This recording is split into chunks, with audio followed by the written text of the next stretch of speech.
Basically, I asked the council time to meet with the neighborhood to see if we couldn't resolve this problem firmly in the best interest of the community. Once it became controversial, my board instructed me to act first in the best interest of the city, second in the best interest of the neighbors, and third in the best interest of EDS, which I think is a fairly unique approach for a corporation to take. This led me to come to you 2 weeks ago and ask your permission for a delay so that the neighbors and I could have an opportunity to meet with this in mind. The neighbors have refused to meet, and so that's where I stand today, being a realist and looking at the tremendous amount of coverage that this whole affair has received in the news media. I would assume that it's probably, and my board formally takes the position to the council in the city, that it feels that it's impossible for EDS to get an objective review of its presentation because of this coverage. We deeply appreciate the time the council has taken and the consideration the council has given to this matter. But, and we think it's unfortunate that because of my personal visibility that my corporation in this city is unable to get a fair and routine treatment in any matter that it brings to the city's attention. We expect no more, no less than any other organization in the city. We do appreciate the concern the council has shown, and we had hoped to be able to build our headquarters in this location. We felt that we could be an asset to the city, both as a corporation, and that in this location we could be an asset to the neighborhood. But if the neighbors won't talk, we can't communicate, we can't work together. As I mentioned to you the other day, if the decision is made to turn this down, the day after it's turned down, EDS does own the property. It's corporate property bought for a specific purpose. And if we're not allowed to use it for that purpose, as every businessman on the council knows, we have no alternative except to dispose of it. If we are required to, if we're not allowed to build our headquarters here in this area, then our only alternative is to look for another area to build our headquarters in. But in keeping with my board's instructions, so that the council has all the facts in front of it when it votes, in the event that we're not allowed to build here, even though we have many opportunities to sell this land to speculators right away at a handsome profit, we will hold the land for a period of time to first allow the city of Dallas to develop a plan that will benefit the entire city. We will sell this land to the city of Dallas at our cost of acquisition plus our cost of clearing the land, which is certainly not the most attractive price we can get for it. If the city of Dallas has no use for the land, we will offer the neighbors a comparable opportunity. And then if the neighbors have no use for the land, we'll sell the land to the highest and best bidder. Mr. Perot, let me tell you, when I told you, when I talked to you that, councilman, we have to, do what we think is best for Dallas, and that we have a good city planning department, we have a good city planning staff, and that in order to overrule their or veto what they have recommended, we have to have a substantial change in facts, and I trust their judgment. You suggested sell the city consider purchase of the land. From so much has been made about a total commitment to zoning, Councilman Weber just reiterated his position. It seems to me, and certainly we certainly share a commitment to fine zoning in this city. If we're unable to use this land, it's a unique piece of property. There are very few pieces of property like this left in the city of Dallas.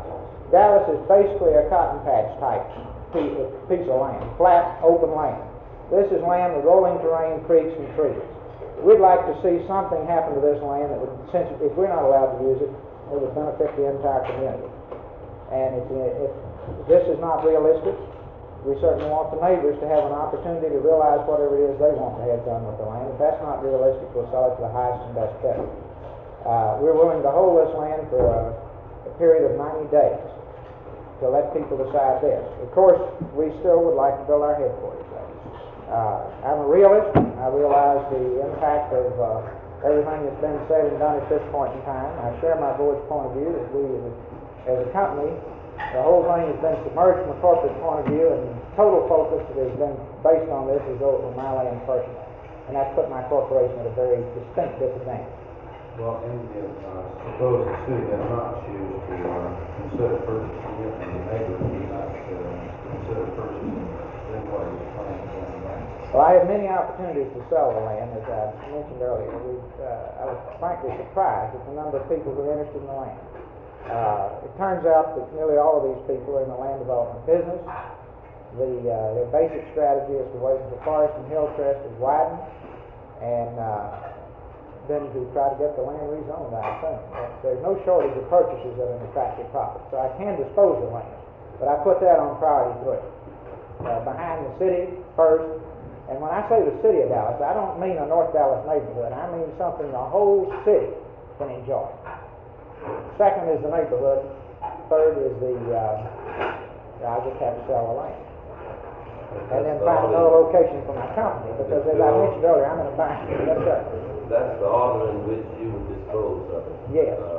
To either the city or the neighbors, I'll dispose of it at my cost of acquisition plus my carrying charges, which is substantially below the best price I can get. Well, the reason I ask you is because you're going to be asked by a community group within the next 48 hours to sell them 13.5 acres of property.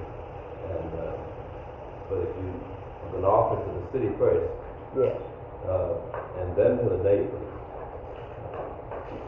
by the time this group meets with you, Yes. I'm not familiar with this.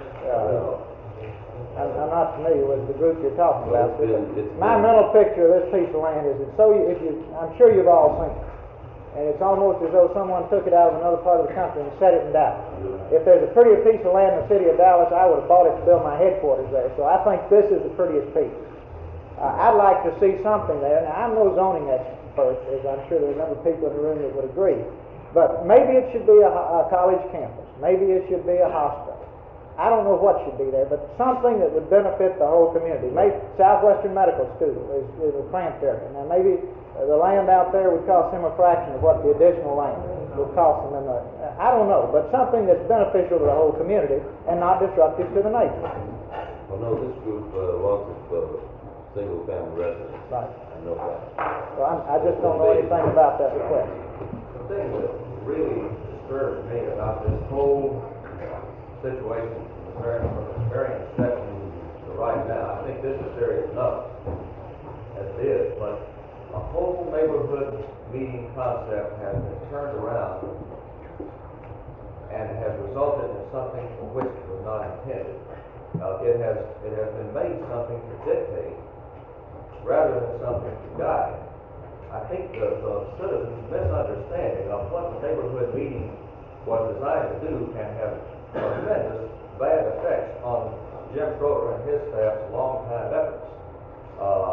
The people obviously never understood, and their statement, your statement, Mr. Jaffe, or the statement of the news conference the other day proves this point. This case was never, quote, reopened, unquote.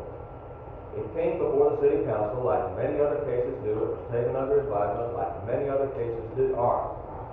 When cases like this are taken under advisement and neighborhood groups, neighborhood people